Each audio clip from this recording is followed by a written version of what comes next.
Another follow-up video looking for justice for Ricky Trevino.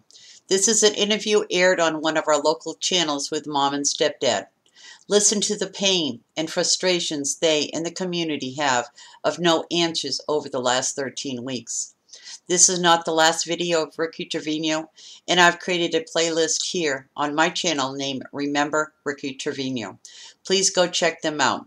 The original video will be posted in the description. Remember justice for Ricky Trevino. Never forget.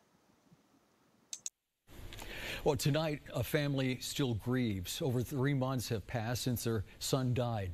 And now they want some answers. Channel 5's John Paul Barajas tells us how they're dealing with their loss.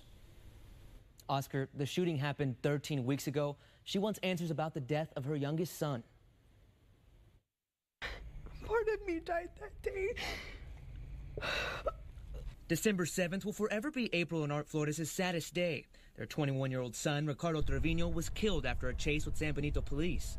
Here we stand at 13 weeks since my son was brutally murdered by 5 officers, and up to now, no names have been released. They want answers about why the officers shot. They think it shouldn't have gone that far. They're human just like us, you know? They can make mistakes just like us. This is what the scene looked like that fatal night. Multiple agencies lined the street. Texas Rangers looked into the details of the shooting. Today, the street is much calmer, but reminders are everywhere. What's left over from the investigation is some crime tape. There's also markings on the street left over from the investigators. And April and Art decided to make a small memorial for their son here, just feet from where he lost his life. We reached out to the Texas Rangers. They say there's no update at this time, and they are still investigating.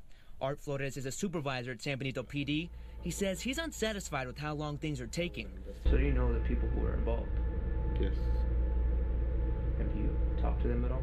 No. He still goes to work every day, but he says it's the hardest thing he's ever had to do. I really don't have words right now to... It's just a bad situation, and all I can tell you is it hurts. Flores couldn't say too much more because of where he works. Both he and April just want the truth to come out so they can continue the healing process. A child is a very huge loss. It's not the way it's supposed to work, you know? He was the one that was supposed to bury me. April and Art were told the investigation should be over by April or May. We reached out to San Benito police, but they have yet to comment on the status of the case. We are told all the officers are still on desk duty and not patrolling. In the studio, John Paul Barajas,